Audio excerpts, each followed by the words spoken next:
Pacific பெருங்கடல்ல இருக்கிற இந்த சின்ன தீவு வெறும் 22 ஏக்கர் பரப்பளவுல தான் இருக்கும். ஆனா இங்க தான் உலகத்திலேயே ரொம்ப ஆபத்தான குற்றவாளிகளை வச்சிருந்தாங்க.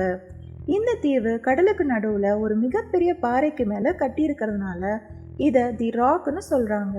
ஒரு பக்கம் இந்த தீவை சுத்தி எல்லா திசையிலையும் கடல் சூழ்ந்திருக்கும். அது மட்டும் இல்லாம கூடுதல் பாதுகாப்புக்காக சுத்தியும் 15 அடி உயரத்துக்கு வேலியும் எழுப்பியிருந்திருக்காங்க. 24 மணி நேரமும் போலீஸ் மானிட்டர் பண்ணிட்டு இருந்திருக்காங்க. அது மட்டும் இல்லாம இந்த இடம் பெசிபிக் பெருங்கடலுடைய வெளிப்புறத்துல இருக்கிறதுனால காத்து பலமாகவும் உயரமான அலைகளும் எப்பவும் இந்த தீவை சுத்தி இருக்கும்.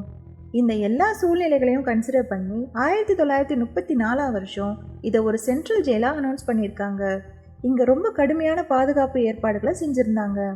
சுருக்கமா சொல்லணும்னா, ஒரு தடவை யாராச்சும் இங்க வந்துட்டா அவங்க இங்க இருந்து தப்பிக்கிறதுக்கு வாய்ப்பே இல்லை.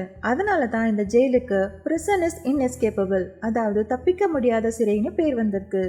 ஆனா ஜூலை 12, 1962 அல்கட்ராஸ் ஜெயிலுடைய இந்த பேரை 3 பேர் பிரேக் பண்ணியிருக்காங்க.